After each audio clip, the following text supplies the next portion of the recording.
Primeiro ponto da análise de Fortaleza 2, Vitória 0, é a tabela de classificação mesmo, gente. O resultadismo hoje era o principal. Na estreia de Palermo, você não ia exigir um grande futebol do Fortaleza, um futebol envolvente, uma goleada histórica. Não, pô, é a estreia de Palermo, então você tem que deixar o homem trabalhar. Dá tempo ao treinador. Você vai exigir um time minimamente organizado, porque ele teve 5 dias para trabalhar, e você vai exigir a vitória, porque tu tá pegando Vitória, que não tem uma vitória como visitante no Campeonato Brasileiro.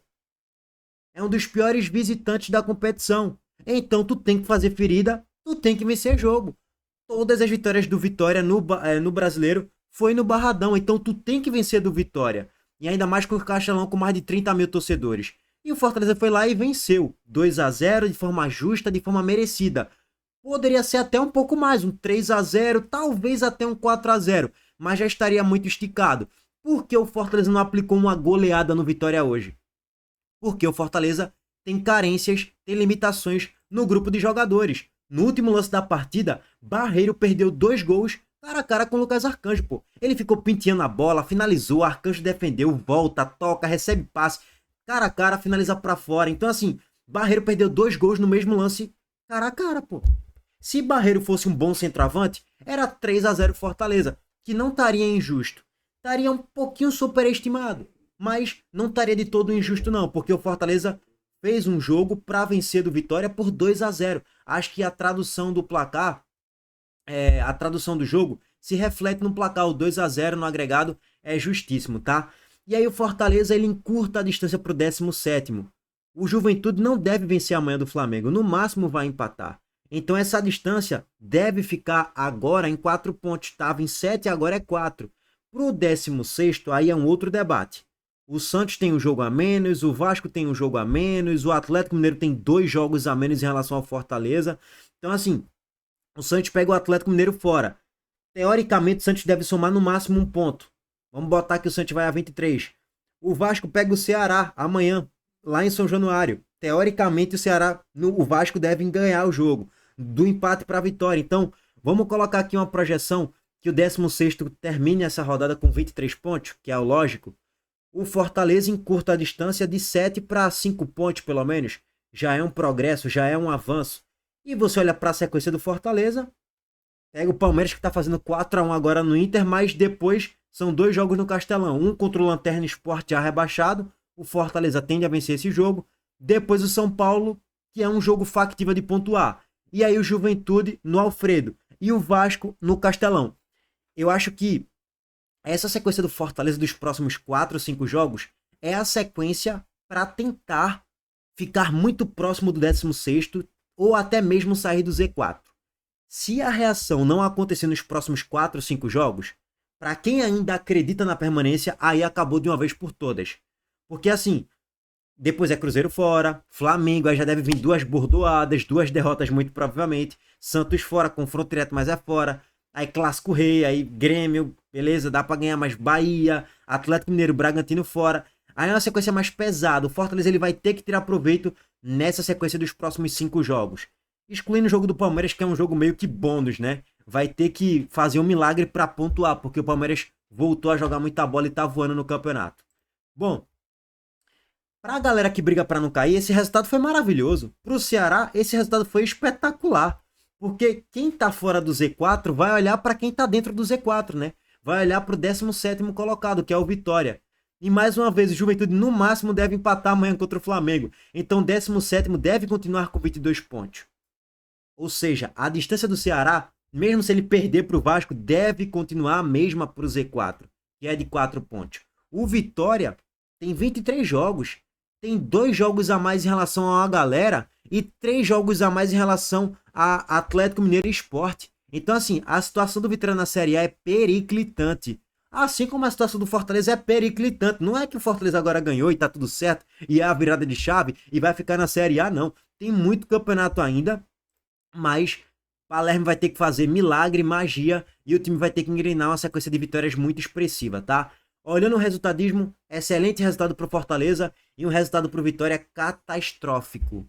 Olhando para o curto, médio prazo aí nessa reta final de Série A. O Vitória deve perder posições e se afastar um pouquinho do 16º colocado com o desenrolar das rodadas, tá? Bom, régua passada nessa análise geral aqui do resultadismo. Vamos passar agora para os gols da partida, a análise do jogo, as escalações também. Mas antes disso, o recado do nosso patrocinador, a Montenegro Cargas mais uma vez. A Montenegro Cargas é a palavra-chave para transportar sua mercadoria em 2025. Há mais de 10 anos, a Montenegro Cargas vem transportando compromisso para todo o Brasil. Com as modalidades de entregas fracionadas, expressas e dedicadas, vem oferecendo sempre o melhor serviço e detalhe, por um precinho justo. Além disso, a Montenegro Cargas é uma das poucas do Brasil a incluir prazo de entrega em proposta para vários trechos do contrato, garantindo confiança, eficiência e transparência em cada entrega. Essa é a Montenegro Cargas transportando compromisso. É carga, viu, pai? Primeiro, gente, o Fortaleza teve 13 finalizações contra 11 do Vitória. Números ali equilibrados, de certo modo. 5-3 em chute na barra, números equilibrados. Posse de bola, 47-53, números equilibrados. Aí, então, significa que o jogo foi equilibrado? Não exatamente. O primeiro tempo até que foi. Foi uma finalização para cada uma das equipes na barra. O Fortaleza chegou com a finalização que foi o próprio gol de Breno Lopes. Teve a chegada no belíssimo lançamento de Bruno Pacheco, deixando o Mancuso na grande área em condições para fazer o primeiro gol. E Ramon salva a bola, que ele intercepta a finalização, senão o primeiro gol já sairia. O Vitória chegou ali com as jogadas construídas por Eric, nas jogadas em transição. Era a única válvula do escape do Vitória que funcionava pelas pontas, era Eric. Oswaldo não estava no bom dia, Aitor Cantalapiedra errando muito. A única boa jogada de Aitor Cantalapiedra foi no início do primeiro tempo. Com 6 minutos, ele rouba a bola ali na marcação do Vitória, que estava um pouco mais alta. Ele rouba a bola em cima de Pierre, solta o passe para Kaiser e Kaiser finaliza para fora. A única jogada boa de Aitor Cantalapiedra em todo o jogo, que eu não entendo porque ele é titular. Mateuzinho entra no segundo tempo e melhora muito a dinâmica do Vitória do meio para frente. Foi outro time depois da entrada de Mateuzinho. Não que o Vitória amassou o Fortaleza, criou várias oportunidades, mas melhorou significativamente no segundo tempo, quando ele entrou ali aos 15, 18 do segundo tempo, que já estava 2-0 pro Fortaleza, né? Meio que a vaca já tinha ido pro brejo. E aí, vamos lá. O primeiro gol do Fortaleza sai ali na metade pro final do primeiro tempo, em duelos vencidos do Fortaleza na grande área e próximo da grande área, né? O Fortaleza ganha um duelo com o Breno Lopes, aí depois sai a casquinha aqui de Iago Pikachu, e aqui é que tá o detalhe do gol, né? Se você for parar para analisar, o lateral esquerdo do Vitória, Ramon, ele tá na dividida aqui da bola, e Oswaldo, ele sai da bola, ele já vê aqui que a bola tá a feição pra Ramon, ele claramente olha que a bola tá muito próximo dele, ele não vê aqui a chegada de Eros Mancuso, e ele fala, pô, eu vou dar a virada pro campo de ataque para fazer a conexão da jogada em transição, né, com velocidade, para gerar uma chance de ataque pro Vitória perigosa. Beleza, fazia sentido. Só que ele não contava com a astúcia, com a ousadia e com a coragem de Eros Mancuso, que vem atacando espaço e rouba a bola em cima de Ramon, lateral do Vitória. Nesse momento, o Oswaldo fala, porra, velho, eu além de abandonar o lance, acreditando que Ramon ia ganhar a bola com facilidade, Ramon perdeu, tem um espaço nas minhas costas, a defesa está desguarnecida e a bola tá com o Breno Lopes na grande área sozinho para finalizar sem ângulo, tá? Ele finalizou sem ângulo, ele não estava com um ângulo muito favorável não. A marcação do Vitória, Alter fez ali a cobertura bem feita, mas Breno Lopes foi melhor no lance. Finalizou no canto. A bola ainda pega no motinho artilheiro, né, velho? Se você for parar para analisar aqui, ó, ele finaliza a bola no cantinho e na risca aqui da pequena área, a bola pega, pinga, sobe um pouquinho, tirando qualquer chance de defesa de Lucas Arcanjo. Observe mais uma vez no detalhe. O detalhe do montinho artilheiro do Castelão, que tem um gramado horroroso, a bola quica muito, é um gramado muito irregular, favoreceu o Fortaleza, 1-0 no primeiro tempo. Assim, jogo de detalhe, o Fortaleza não foi muito superior ao Vitória, mas tinha mais presença no campo de ataque. Mas longe de apresentar um grande futebol, até porque os jogadores do Fortaleza estavam batendo muito, né? O Vitória teve 6 jogadores amarelados durante a partida. O Fortaleza teve 3. Foram 9 cartões amarelos distribuídos. E merecidos, tá? Um jogo de muita pancada, um jogo muito brigado, principalmente no primeiro tempo, muito paralisado por falta, lesão e tal. E o jogo ficava muito travado e truncado no meio campo. Todas as jogadas do Fortaleza em transição eram interrompidas por Baralhas, Camutanga, Cáceres, fazendo faltas para não deixar o Fortaleza criar chances claras. porque se não parasse, o Fortaleza criaria mais umas 2, 3 chances claras, além dos 2 gols que fez, tá? Beleza, primeiro tempo, de certo modo, equilibrado. Fortaleza mais eficiente, achou o primeiro gol. Só que aí é que tá o detalhe, né? Vem o segundo tempo. E com 1 minuto de jogo, o Fortaleza faz 2-0, basicamente matando o jogo. Belíssima inversão de jogo aqui de Matheus Pereira, no pé de Bruno Pacheco.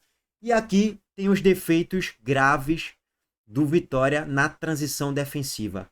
Baralhas está muito longe de Luca Prior, William Oliveira também, Breno Lopes está só, Bruno Pacheco está no mano a mano, Lucero está entre os zagueiros aqui. A defesa do Vitória tá perdidinha, tá igual uma barata tonta, tá muito descompactada essas duas linhas, da zaga e dos laterais para os volantes. Eric não conseguiu fazer bem o papel da recomposição. Então assim, o Vitória foi muito mal nesse lance, taticamente falando, na organização, na transição defensiva. E o Fortaleza se aproveitou disso. E olha o detalhe aqui, ó. Luca Prior, ele pede, ó, manda a bola que eu tô só. De fato, ele tava só. Só que Breno Lopes também tava fazendo facão. Ele ia ficar só. Bruno Pacheco tem 2 opções. E a terceira é, eu vou driblar Raul Cáceres e finalizar a bola em gol. E foi o que ele fez. E aqui é que tá o detalhe, né? Breno Lopes, ele meio que fez o facão aqui. E Raul Cáceres ficou deslocado pela movimentação de Breno Lopes. E aí abre-se o corredor. Basicamente, os jogadores do Vitória acabaram estendendo o tapete vermelho para Bruno Pacheco na grande área entrar sozinho livre e finalizar a bola no canto, 2-0. Os gols do Fortaleza bem construídos e também muito nos deméritos da defesa do Vitória, que foi muito mal no lance, né? Ó, o detalhe aqui de novo, a movimentação de Breno Lopes, importantíssimo para essa finalização de Bruno Pacheco acontecer de forma limpa, tá? 2-0 e aí basicamente liquidando o jogo. Fortaleza conseguiu administrar a partida com naturalidade, com autoridade, venceu e mereceu vencer. O Vitória pouco construiu depois do 2-0. A última chegada do Vitória, depois dos 25 minutos do primeiro tempo, que foi com um belíssimo chute de Eric, e João Ricardo fez uma boa defesa, numa boa jogada de Eric em transição. A única chegada com perigo mesmo, que gerou uma chance perigosa, foi na cabeçada de Renzo Lopes, que bateu no travessão. Só. Tirando isso, o Vitória não fez mais nada para aquela chance cristalina, para colocar o gol de João Ricardo em perigo. Acho que Matheusinho entrou bem no jogo sim, no lugar de Osvaldo, que não fez uma boa partida, mas entrou bem, mas ainda assim tem os outros companheiros dele que não fizeram uma boa partida. A Kaiser foi abaixo, Osvaldo abaixo, o William Oliveira muito mal, até o próprio Camutanga na zaga hoje não foi bem. Enfim, o Vitória não fez um bom jogo de modo geral, voltou apático no segundo tempo, competindo pouco, e o Fortaleza foi lá, venceu e mereceu vencer, tá, gente? Não acho que é um jogo que coloca o Fortaleza, meu Deus, encantou o Brasil, agora vai, virou a chave. Tem muita coisa dá pra acontecer, tem que ganhar muito jogo, tem que ter mais consistência no desempenho, tem que ter mais consistência no resultado, pra a partir daí a gente falar, porra, esse time de fato agora tá com um cara que não vai cair ou que vai competir até o final. Ainda é cedo, é precoce pra gente cravar isso, porque é o Vitória, né, gente? É o Vitória no Castelão, é meio que tipo assim, é obrigação tu ganhar. Se tu tá brigando pra não cair, tu tem que vencer. Não tem muito pra onde correr, tá? Bom, inclusive o Vitória, jogando fora de casa, é um dos piores visitantes da competição, como eu já trouxe aqui pra vocês. É o 18º colocado, com 5 pontos conquistados em 12 partidas. Pior até do que o Sport, porque toma muito mais gols, né? E poderia ter tomado a goleada hoje. Bom, parabéns ao Fortaleza, boa estreia de Palermo, o time se comportou bem de modo geral, longe de ser espetacular, mas também nem dá pra exigir isso, até porque é o primeiro jogo do cara, né? Seria covardia da minha parte exigir futebol encantador. É isso, rapaziada, análise do jogo de modo geral, tá? Abraço pra todos vocês, Crispim até estreou hoje, quase meteu uma bicicleta ali, mas ele furou a bicicleta e tal. Enfim, vamos ver como é que vai ser aí agora o desenrolar dos próximos jogos. Marinho entrou bem, finalizando bolas com perigo, poderia ter feito um 3-0, pintando a lei do ex ali e tal. Mancuso fez um ótimo jogo, Pacheco melhor em campo, na minha opinião. E é mais ou menos por aí, né? Em relação a grandes atuações. Pacheco, Mancuso fez um bom jogo, e Breno Lopes, mais uma vez, é um dos jogadores ali, Breno Lopes, que vem sendo mais regular, né? Na temporada. Ele e Lucas Sacha também. Bom, Sacha não jogou hoje, né? Tô pegando Sacha na média da temporada, tá? Bom, valeu, gente. Abraço pra todos vocês. Tamo junto.